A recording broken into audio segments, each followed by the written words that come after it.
Slapz and Trapz Radio. So then on Christmas, they used to fucking have the babies and sacrifice them. That's what Christmas is. Christmas ain't about no motherfucking giving.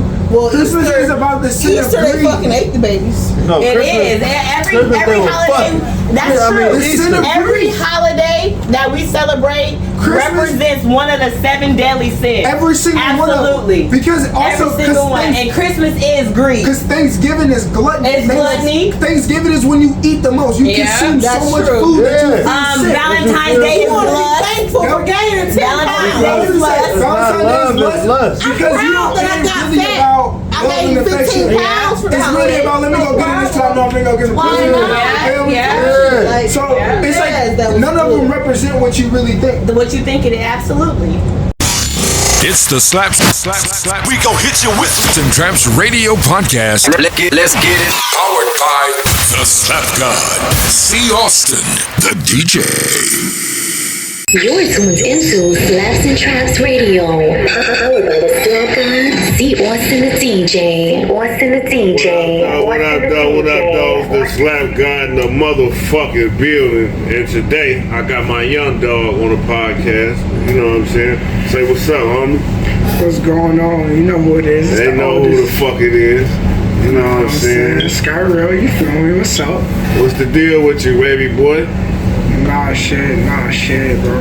Just chilling it. So listen, man, I had to butt in y'all conversation. I heard y'all dropping the little gems a few minutes ago, you know what I'm saying? So I want to pick your brain a little bit, man, if you don't mind, man. And, let's get into these pagan holidays y'all was talking about, man. Oh yeah, so earlier, man, we were just talking about how like all these holidays, like Christmas, Thanksgiving, Easter, they not real actual holidays, you feel me? They all represent one of the 7 deadly sins. Like we was talking about how like Thanksgiving, for example, that's gluttony. If you don't know what gluttony is, that's when you consume way more than you need to. It's when you just, so think about like When you stuff Thanksgiving. yourself. Yeah, think about Thanksgiving. You eat to the point to where you almost in a coma. Like you need to sleep. Like you don't do that every single day. You get what I'm saying?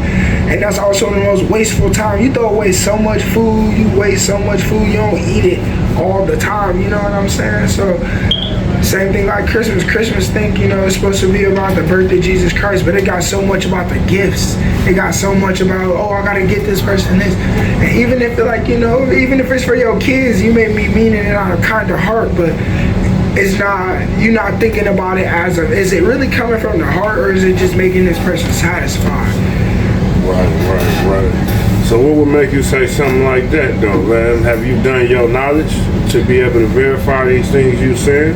Yeah, and like a lot of it, like I just been doing a lot of reading, and I can't really get into some like website and things like that in particular, like specifically, but I'm not gonna lie, it's a few people on YouTube that I've just been looking at, and they just been dropping a knowledge. We don't gotta put nobody on blast. I mean, just as far as educating yourself. Oh yeah, 100%. I never just start talking and promoting stuff and telling all these people different things before I did my own research myself. Nah, but going back to what we was elaborating on, I was just saying, did you do the knowledge as far as educating yourself? So when you speak on this shit, you know what you're talking about. Because you know you're going to have a whole audience out here that's watching this shit that can't wait to debate you. You know, all the Jesus loving and the faithful Christians and the church goers, you know what I'm saying? See, they get on your helmet, boy. See, this is my thing.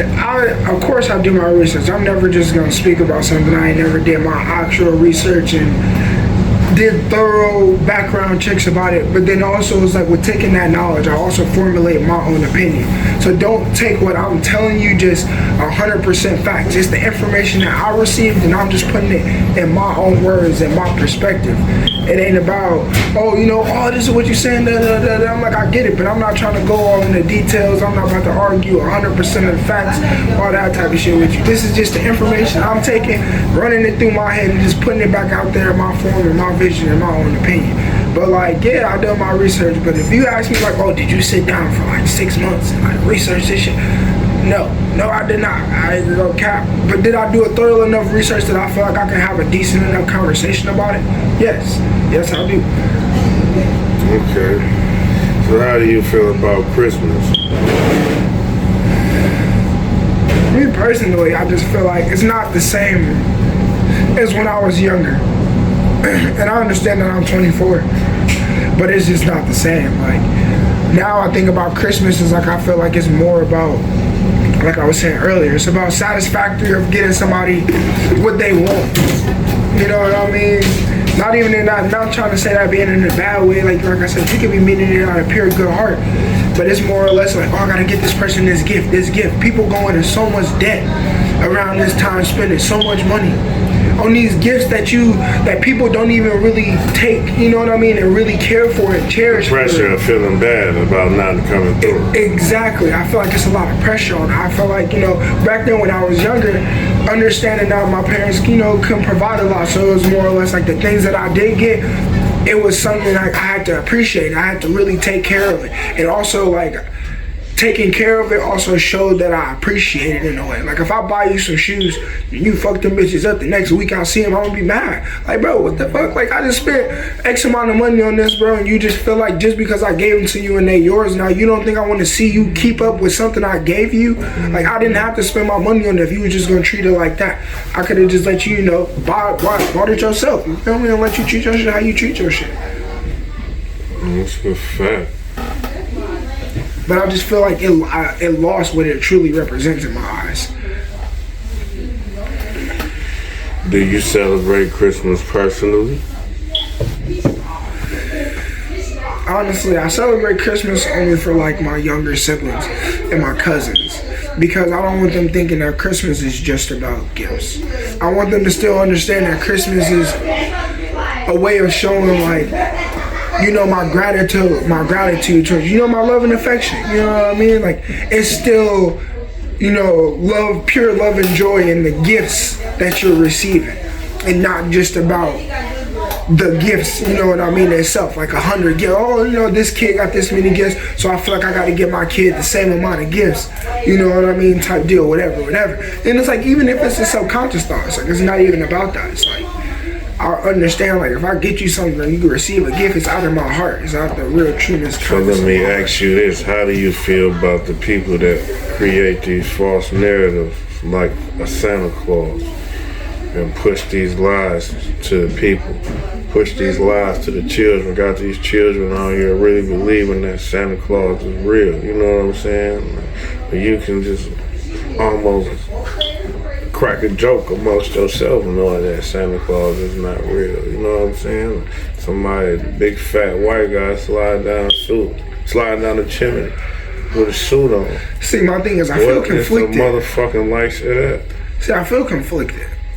Why? Because I feel like, just the thought of that too, I just remember as a kid, like, bro, how this nigga get in my crib? Like, I ain't gonna cap. Like, I always wonder, like, Santa Claus whack coming in the black nigga. It's not even that. It's just when I got old enough, bro, I looked at my chimney one day. I looked at my chimney one day, bro, and I realized, like, nigga, my chimney is closed, bro. Like, the inside of my chimney was sealed. So I'm like, nigga, you not coming in here through my chimney. So your fat ass is breaking it through my house. Like, bro, that's what you said, bro. That's weird, bro. Same thing like the Easter bunny to me. Like, this motherfucker shit out chocolate eggs, bro. What the fuck is wrong with this? Bro, like, what genetically made bunny is this motherfucker? Like, you shitting out chocolate eggs, bro? Yeah. Something is wrong, bro. That's a question mark in my head. Like, what the fuck? Yeah. And then it ain't just like no, and it ain't like a small bunny either. It's a big ass bunny. Like, what the fuck is this bunny 6 feet tall, hugging these children and shit? Like, the bunny wabbit. So it's like, it's weird though, because I feel conflicted. It's just because I feel like it's good to give the kids something to believe in us, that you can give a representation to. Because I feel like a lot of kids, they ask, when they get in that question asking stage, who is Santa? What is, you know what I mean, this and that. So it's hard to tell them. So it's good to give them something to believe in, but then like what you said, it's like, it put a false narrative in their head. They grow up and a sense of living in this fucking wonderland that don't exist. So then when reality come and hit the door, you get what I'm saying? They don't know how to react to it. They so used to fantasy living unicorns and rainbows and shit till some shit happen. Never mind that noise in the background, y'all. We keep it extra ghetto. It might be a little hollering, yelling, arguing. Hey, you know, it's real life. But awesome. Look, I got a question for you. Do you really feel like there's just only a 1% that runs the world?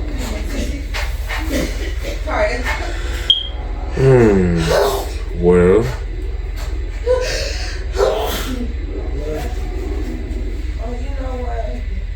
I can't say that I believe that. But then again, it's like I never really took the chance to think about it from that perspective and that angle. You see what I'm saying?